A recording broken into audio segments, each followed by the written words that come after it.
વિતરાગ ભાવ તો બુદ્ધિ ખસે તો જ પેસે. હા, અભેદ ભાવ તો જ પેસે. હા, અભેદ ભાવ તો છે ને દાદા. બુદ્ધિ એટલે પરપ્રકાશ. શું કહ્યું? પરપ્રકાશ એટલે મીડિયમ થ્રુ. અહંકાર હોય ત્યાં સુધી બુદ્ધિ ઉભી રહે. બુદ્ધિ હોય તો બધું ડખો ચાલુ. વિતરાગ ભાવ ના રહે. બુદ્ધિ હોય તો જોખમ ખરું. ક્યારેય બુદ્ધિ અને પછાડી મારે કોઈ કહેવાય નહીં. હા, એ તો બને. હા, અભેદ ભાવ હોય તો પણ બુદ્ધિ તો હોય. બુદ્ધિ હોય. બુદ્ધિ હોય. બુદ્ધિ અભેદભાવ હોય તો બુદ્ધિ એનો પ્રકાશ મારી દે કોઈ ખરો. સમજી જઈએ કે બુદ્ધિ ગુલાટ મારે છે તારે તે ચૂપ રહીએ. નહીં તો પછી વધારે ચક્કે ચડે. હા, શું થાય? હા, વધારે ચડે. વધારે ચક્કે ચડે તેમ વધારે અંધારામ પહેરે, તેમ વધારે અભિનય કરતો જાય. એના કરતા થોડા અભિનય પતાવી દઈએ. અભિનય થાય તો અમે સમજીએ કે તારે લપસ્યો છે બિચારા આપડે પડી જાય. બુદ્ધિ હોય સંછેડ શું થાય?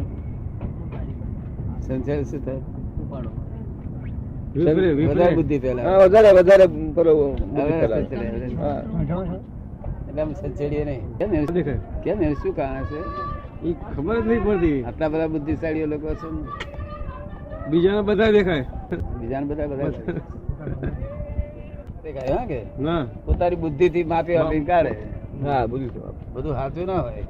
પોતાની બુદ્ધિ થી. હા, અમને તો કોઈનો દોષ દેખાયો નથી. આ દુનિયામાં કોઈ દોષ દેખાતો નથી.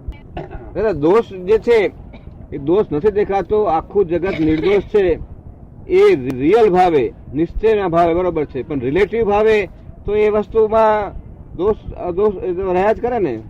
હા, પણ આપણે રિલેટિવ ભાવમાં રહેવા માંગતા નથી ને. હા, તો બરોબર છે.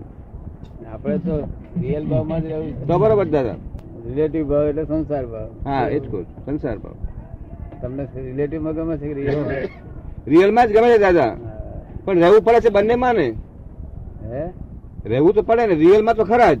અને નિશ્ચયથી સમજીએ કે બધા નિર્દોષ જ છે. પણ જયારે રિલેટિવ વસ્તુમાં વ્યવહારમાં તો રહેવું પડે છે ને. વ્યવહારમાં ઘણી વખત જોવું તો પડે ને. વ્યવહાર એમ નથી કહેતો કે તમે મને આમ કહો તેમ કહો. શું અમે વ્યવહારમાં તો અમે રહીએ છીએ ને. હા, પણ વ્યવહારમાં માણસ દોષિત, નિર્દોષ કે દોષિત એમ તો આવે ને. વ્યવહારમાં ન આવે? એ તો બોલવું પડે વ્યવહારમાં. હા, વ્યવહારમાં બોલવું પડે ને એમ કહું છું. બીજું કઈ નહીં. આમ નિશ્ચય ભાવે આપણે જાણીએ છીએ કે બધા નિર્દોષ છે. હા, એમાં કોઈ દોષિત નથી. હા, બસ વ્યવહારમાં તો બોલવું પડે. વ્યવહારની વાત જ છે. આપણે મળે વાત આવે તો. હા, એમ નહીતર નહીં. આપણે બનતા સુધી કાજી પણ કરવું જ નહીં. નહીં જ કરવું જોઈએ. અને કાજી પણ કરવાનો વખત આવે તો બોલવું પડે. જયારે કરવાનું આવે ત્યારનો જ પ્રશ્ન. અધરવાઇઝ બોલીને શું કરવાનું? દોષ બાંધવાનો. બોલીને દોષ બાંધવાનો આવે તો ચાલે જ નહીં. વ્યવહાર કાજી પણ કરવાનો આવે એટલે કેવું જ પડે. તો કેવું પડે એમ. તો કાજી થયા માટે દાદા, આપણા કેટલાક મહાત્માઓ એવા હશે જે જ્ઞાન લીધું પછી દાદાને ભેગા ન થાય કે 5 આજ્ઞા પણ યાદ ન હોય, એ કોઈ બીજા ગામમાં કલકત્તામાં હોય ને પછી કોઈ દિવસ ભેગા ન થાય. એને પણ 15મા ભાવ પછી મોક્ષની ગેરંટી દાદા? એને પણ 15મા ભાવ પછી મોક્ષની ગેરંટી? ના, એ તો આ જ્ઞાન રહે તો. જ્ઞાન રહે તો જ. આપેલું જ્ઞાન તો આપેલું તો બહુ જને આપેલું હોય, પણ મને જ્ઞાન રાખ્યું છે કે નહીં રાખ્યું તે દાદા એટલે 5 આજ્ઞામાં રહે તો જ 15મા ભાવ થી. નહીતર નહીં. એ આજ્ઞા એ જ ધર્મ છે. જ્ઞાન એ ધર્મ નથી. જ્ઞાન આપે છે ધર્મ નથી. આજ્ઞા એ ધર્મ છે. તો દાદા કેટલીક વાર આપણા મહાત્માઓ બધાને એમ કે જરૂરી કે તમે આજ્ઞામાં પણ રહેજો. જ્ઞાન જોડે આજ્ઞા હોય છે ને ત્યાર વગર જ્ઞાન જ નથી હોતું ને. ત્યાં સુધી જ્ઞાન સંપૂર્ણ બનતું નથી. જ્ઞાન આપી તરત જ આજ્ઞા પહેલી આપવામાં આવે છે કે આ આજ્ઞા પાડશે તો જ્ઞાન રહે છે. કેટલી આજ્ઞા છે? 5 આજ્ઞા દાદા. આંખે દેખાય છે ને, કોને સંભળાય છે એટલી જ કુદરતી નાખે છે. 5 ઇન્દ્રિયથી અનુભવમાં આવે એટલી જ કુદરતી. બીજું બધું તો કાયમનું જ છે. જગત જ કાયમનું છે. કુદરતી રત્ના તો આંખે દેખાય છે, કોને સંભળાય છે એટલી જ કુદરતી. 5 ઇન્દ્રિયથી અનુભવ આવે એટલી પછી વ્યવસ્થિત હોય છે. સાસુ ને વહુ ભજવતી હોય તો પેલા ન્યાય તંત્ર વાર પૂછવા જોઈએ કે ભાઈ કેમનો છે? તગડા એ હિસાબ છે કે છે. શું કે છે? એનો હિસાબ છે. હા, માટે તમે દોડ ડાપડ ના કરશો. લોકો એક્સેપ્ટ કેમ કરે? બુદ્ધિશાળી અને બુદ્ધિ જાગી ઉઠે. હા, બુદ્ધિશાળી એક્સેપ્ટ ના કરે કે ભાઈ આવું ખોટું કરે છે, આવું બધું થતું છે કે છે તાર સાક્ષી પુનાર કે ના થાય આવું? સાક્ષી વાર કેટલા હોય? ઘણા થાય. એના સાક્ષી કેટલા? બધા થાય. દોઢ ડાયા બધા થાય. અને અમારો સાક્ષી કોઈ થાય નહીં, ના હો થાય. એમને કઈ દે સાક્ષી જ કોઈ ના થાય ને, સમજતા જ નહીં ને. તમે બોલો તો તમારે સાક્ષી કોઈ નહીં થાય. સાથી સાક્ષી ના થાય? ખબર નહીં, હમ? ખબર નહીં. ક્યાં કઈ દ્રષ્ટિએ છે તે આ અમને દોષ નથી એમ કે છે. આપણે કયું ભોગવે એની ભૂલ, કાયદો ચોરી જોગ નહીં. હા. ભોગવે એની ભૂલ, કાયદો સાચો છે. હા દાદા, તને લાગ્યું? હા દાદા, તને ભોગવાની ભૂલ સાચી લાગે છે? હા દાદા, હે? તને નહીં લાગતી ને? 100% સાચી વાત. એ કહ્યું 100% સાચી વાત એમ કે છું. સાથી એમ કરી 100% કરતું. ખબર નહીં હવે એને કેમ કહે છે. આપણી કોર્ટની કચોરીઓ છે એમાં ઉલટું જ. તો આ તો આવું હોય ને, ભોગવાની ભૂલ ના હોય ને. વાંખે દેખ્યું તે દેખ્યું તેને જ ભૂલ. આ સાયન્ટિફિક આર્ટિફિશિયલ છે ને બધું. આ સાયન્ટિફિક આર્ટિફિશિયલ બધું. હા, પેલું આખે દાર્શનિક પુરાવા કેવું? દાર્શનિક પુરાવો. અને આ સાયન્ટિફિક સર્કમસ્ટન્શિયલ એવિડન્સ. Scientific પુરાવા તો ખરા, હા, સર્કમસ્ટન્શિયલ પણ એવિડન્સ ખરા, પણ સાયન્ટિફિક ભોગવાની ભૂલ તમને શું અનુભવમાં આવી ગયેલી? હે? તમે ભોગવો ખરા ને પછી તમારી ભૂલે કાઢો બે વાત. ભોગવટો આવ્યો એટલે ખબર પડી કે ભૂલ છે. તમારે એવું નીકળશે રસિકભાઈ? હાજી, તમને એવું મને એમ જ લાગે દાદા. જેવું અનુભવ કરતા સમજવાની વાત વધારે વિશેષ છે. દાદા, કુદરતી રચના પૂર્ણ વ્યવસ્થિત, પણ જે બાકીનું કાયમનું છે, જે પંચેન્દ્રિય થી દેખાતું નથી, તે પણ વ્યવસ્થિત ભાવે જ છે ને દાદા? ના, એને વ્યવસ્થિત અવ્યવસ્થિત વ્યવસ્થિત કેવી રીતે થાય છે? અવ્યવસ્થિત થતું નથી, તેને વ્યવસ્થિત શું? તો એને વ્યવસ્થિત કહીએ તો કોઈક દાડો મનમાં વેમ બે, કોઈક દાડો વ્યવસ્થિત થઈ જશે તો દાદા એને શાશ્વત કોન્સ્ટન્ટ કહેવાય, કોન્સ્ટન્ટ કહેવાય એને. કોન્સ્ટન્ટ એટલે આપણાથી એવું ના કહેવાય, આપણે વિશેષણ ના આપી શકીએ. વિશેષણ બદલાય વગર રહે નહીં. ના બદલાય. કોન્સ્ટન્ટ, હે? કોન્સ્ટન્ટ. કોન્સ્ટન્ટ. તો વ્યવસ્થિત જે પરમાણુ છે તેટલામાં જ લાગે. હે? પરમાણુ જથ્થો જેટલામાં છે એટલામાં. શું કહ્યું? પરમાણુ જથ્થો જેટલા લોકમાં છે એટલામાં જ વ્યવસ્થિત લાગે. પરમાણુ શું? પરમાણુનો જથ્થો. પરમાણુ તો બધું આખું જગત પરમાણુ થી જ ભરેલું છે. જેમ આકાશ થી ભરેલું છે એવું પરમાણુ થી ભરેલું છે. શું?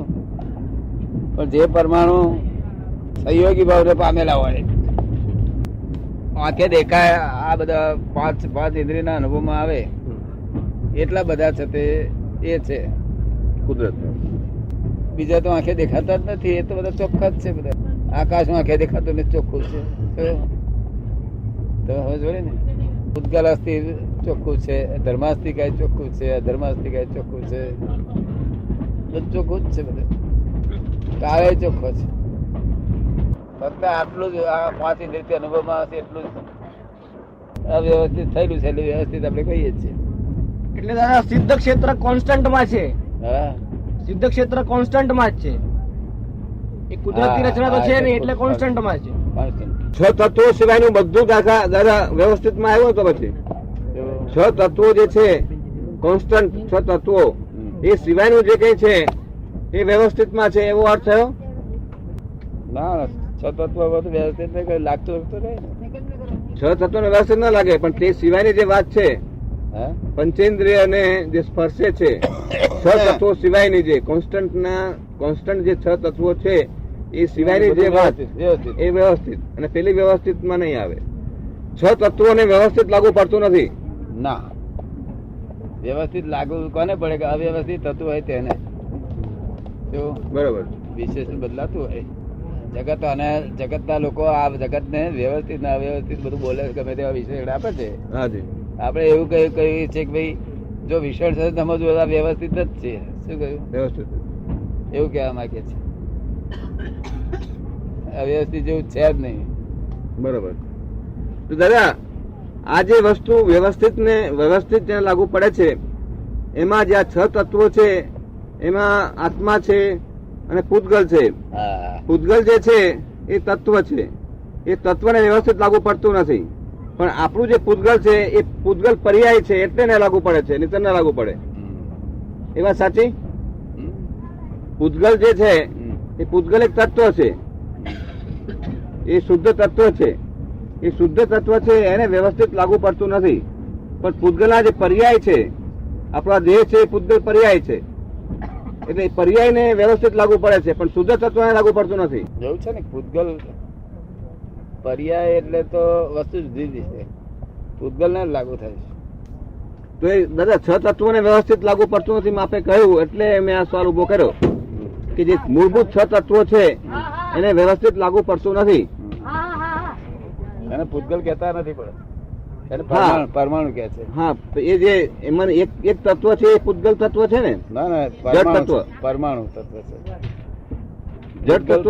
પૂતગલ તો જે પુરાણ ગલન થઈ પામ્યા ગયા હોય તેને પૂતગલ કહેવામાં આવે છે. તે વ્યવસ્થિત ભાવે છે પૂતગલ આખું. પરમાણુ વ્યવસ્થિત નથી. એટલે પૂતગલ પરમાણુ વ્યવસ્થિત નથી. 6 તત્વોમાં જે પેલું આત્મા, 6 તત્વમાં પરમાણુ છે. આ તો પૂતગલ બોલે તે અમે ચલાવી લેવાય. જો હા, પણ 6 તત્વોમાં પૂતગલ તત્વ એ ખરું ને, એક ના, એ તત્વ. પરમાણુ જ કહેવાય છે. એ તો ઓળખાવા માટે બોલે પૂતગલ. પૂતગલ તો પુરાણ ગલન થયેલું હોય એટલા ભાગને કહેવાય છે. જે જડ છે, જડ એ તત્વ છે ને, એ જડ ને આપણે તત્વ કહીએ છીએ ને, એ જડમાંથી આ એ પરમાણુ છે ને. હા, જડ પરમાણુ માંથી પૂતગલ ના પર્યાય ઉભા થાય તો આ શરીર બંધાય છે ને. પૂતગલ ના પર્યાય નહીં, પૂતગલ એ જ પરમાણુ નું આ બંધાય છે. પરમાણુ નો બંધાય છે, બરોબર છે. પણ મૂળ તત્વ તો જડ ને. જડ મનનાની ચિંતા નહીં ને. મુવા પછી હે? એક જ છે, અવસર આવે ત્યારે જરૂર તૈયાર રાખે, એમ કે અવસર આવે ત્યારે રાખે. એ અવસર આવે ને બધું તૈયાર રાખે ને. ધર્મ નો અવસર આવે ત્યારે પારણા રાખે, બધું તૈયાર રાખે. એટલે ચિંતા કરવા જેવું નથી, એવું કે છે. મળતા લાકડા મળશે, ધર્મ તો પારણા મળશે, પછી બધું મળશે.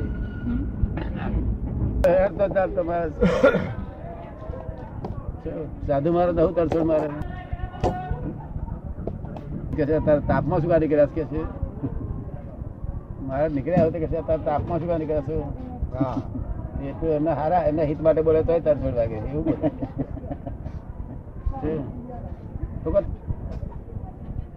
અને બ્રહ્મચર્ય નો દોષ ના તો લોકો ભાન જ નથી માણસ બહુ દોષ જબરદસ્ત. પછી જાનવર ફેર શું રે? જાનવર મનુષ્યમાં કઈ ફેર છે ને? ઘણો ફેર. હે ઘણો ફેર તો ખરો. પાછળતા થઈ ગઈ પછી શું છે? જાનવર મનુષ્ય ફેર નહીં. સંસ્કૃતમાં કહેવત છે ને, આહાર, મૈથુન અને ભય આ 3 પ્રાણીઓમાં અને માનવમાં કોમન છે. ના ના, આટલી જ વસ્તુ કોમન. એમાંથી મનુષ્ય બીજા ગુણો મનુષ્યના જુદા છે એમ કહેવા માટે. હા, એમ કે એ આહાર જુદો છે, ભય જુદો પ્રકારનો છે, મૈથુન જુદા પ્રકારનો છે, નિદ્રા જુદા પ્રકારની છે. આ નિરાંત ઊંઘે છે ગાઢ લોકો, એ તો ગાઢ ઉતા જ નહીં બચારા. બેભાન છે ને આ તો લોકો. પેલા ભાન વાળા ખાધું ના શું ઊંઘે? ખાધું જ ના હોય શું ઊંઘે એ બચારા. અને આ તો એ નિરાતે વેડવી ખાઈને શાકભાજી ભજીયા પ્રાણીઓ ઊંઘે, આ મનુષ્ય ના ઊંઘે. આખા ગામનો બોજો લઈને ફરે. એ તો એમની હદ વટાઈ ગયેલા એટલે હવે આટલું ખાતા ઊંઘ નહીં ઘેર ચડી ચડતો. હદ વટાઈ દીધી. પ્રાણીઓને તો બિચારા કોઈ નાખ્યું નથી ને, એ જે એમનું ધન છે એનું રાખ્યું છે. સાહજિક ધન છે. આ તો બધું ખોઈ નાખ્યું છે. હવે કઈ કમાણી થઈ હોય એવું લાગે છે નહીં? તમને લાગે છે ને? પેલા મનમાં એમ રહેતું બધું ખોઈ ગયું. આ બધી કમાણી થઈ એવું લાગે છે ને? તમને કમાણી થઈ એવું લાગે છે? ચાલશે તો અટકી પડવાનું તો ના હોય તો અમે તો આ નિરાતે બેસીએ છીએ, અમે કહીએ જોવા આવીએ કે ચાલ્યા જ કરે, અમે ગોઠવણી કરી રાખેલી કે આ પ્રમાણે કરજો. શું કોની જોડે? કોની જોડે ગોઠવણી કરેલી કે છે બાબુભાઈ કે છે કોની જોડે તમે ગોઠવણી કરેલી આવી? આ ગવર્મેન્ટ મિલિટરી રાખે, ગવર્મેન્ટ મિલિટરી ને પેરા બેરા મૂકી દે, એવું અમે બીજી જાતનું કરીએ. પછી અમારથી પહોંચ કરશે, અમારા જેટલું ઓળખાણ હોય લાગવગ હોય એટલી લાગવગ લગાડીએ. તમારી લાગવગ લાગે એટલે અમને કામ લાગી જાય ને બધાને. હે એ લાગવગ બધાને કામ લાગી જાય ને જોડે જોડે. શું કામમાં લાગી જાય? તમારી લાગવગ હોય તો અમને બધાને કામ લાગી જાય ને એમ કે હા, એ તો તમે ને અમે એક જ છીએ એવું માનીએ એટલે પછી અમે લાગવગ જ લગાડીએ ને. આ તો અમારા હિતના માટે જ કરીએ, તમારા હિતના માટે નહીં. તમે ને અમે એક જ છીએ એવું માનીએ એટલે અમારું જ હિત છે એવું અમે માનીને પછી અમે તમારા હિત માટે કરીએ તો ઉપકારી અમારી બુદ્ધિ રહે કરે. શું રે? હા, જાણે મોટો ઉપકાર કરીને એવું રે. શું રે? એવું અમારું દ્રષ્ટિ જોઈ કદાચ. હા, તે અમારી એ બુદ્ધિ અમને પોતાનું જ લાગે પછી ઓટોમેટિક આવી જાય. રહ્યું જ ક્યાંથી? ઓટોમેટિક આવી જાય એમ કહું. હા, ઓટોમેટિક આવી જાય, આપની દ્રષ્ટિ ના હોય એ પ્રમાણે. એટલે આ બધું રક્ષણ મૂકી દઈએ અમે, ચાવીઓ બાવીઓ ફેરવીને પછી સુઈ જઈએ નાખે. તમારે ક્યાં ઊંઘવું છે? ઊંઘવું હોય ત્યારે પહોંચ ગયો. લોકો ઉધરસ કેમ મટાડતા નહીં? ઉધરસ થોડી બધી ઊંઘ આવતી તે પછી જગાડે છે. ફરી મટાડી શું કામ છે? એને મેર થઈ ત્યારે આપડે કઈ કેવા ગયા થશે એવું? હું તો કશું મટાડવા ગયેલો જ નહીં. એ બધું આ બહુ થાય, બહુ મહાત્મા માંડે તારે મટાડવા જવું ને. ડાક્ટર ને કહી દઉં કશું થયું નથી, આ બધા કે છે માનશો નહીં તમે. અરે કશું થયું નહીં, એમ થાય શું થવાઈ જવાનું હતું? જો તો દીવો બંધ થઈ જશે, કોઈ તો દીવો ચાલુ રહેશે, બે માંથી એક ત્રીજું શું થવાનું? કોઈ દીવો હાલે નહીં, પવન આવે તો એ ગયો હજુ નથી જવાનું તો પાછું ઉભો થશે. શું કહ્યું? જવાનો હશે તો ઉભો જ નહીં થવાનો. શું કહ્યું? માટે ભડકવાની બહુ જરૂર નથી, આપણે દવા દારૂ બધું કરવું તો જતા રહે. એમ તો કઈ લમણે લખેલું છે જાય નહીં, આયુષ્કાળ જાય નહીં. લમણે લખેલું ના છૂટે. આ છૂટતા છે એમ નથી. આપડે કઈ આમ કઈ છોડી દો સીધે છોડી દે, એ તો હિસાબ પત્ર તારે છૂટે અને છૂટશે તારે કોઈને કહેવાય નહીં રે. ને કોઈ મહાત્મા થયું કે દાદા તમે ના હોય તમારું શું થાય? મેં આ બધું ઉડી જાય બધું તમારું.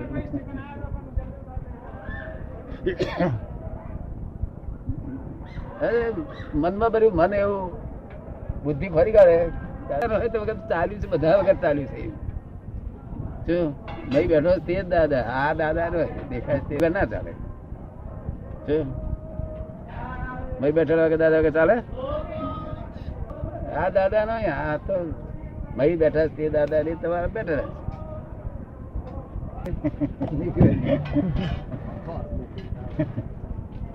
થોડું ઘણું રેગ નીકળે તો પણ ડબ્બો ક્યારે ભરાય? બહુ વાર. હા, તો એવું આ ખોળ પીલા જેવું.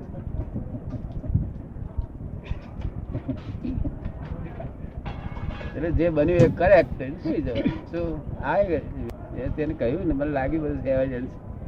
પછી મેં કહ્યું એમને અડચણ પડે એવું નથી, તક ના નથી પડે એવું. તમે અડચણ પડશે તમે વળી આવે જેવું તેવું છે કે કાલે જે બધા આવ્યા હતા ને એટલે આમ જોયા ખુલ્લો કર્યા બિચારા. 5-10 જણ જરાક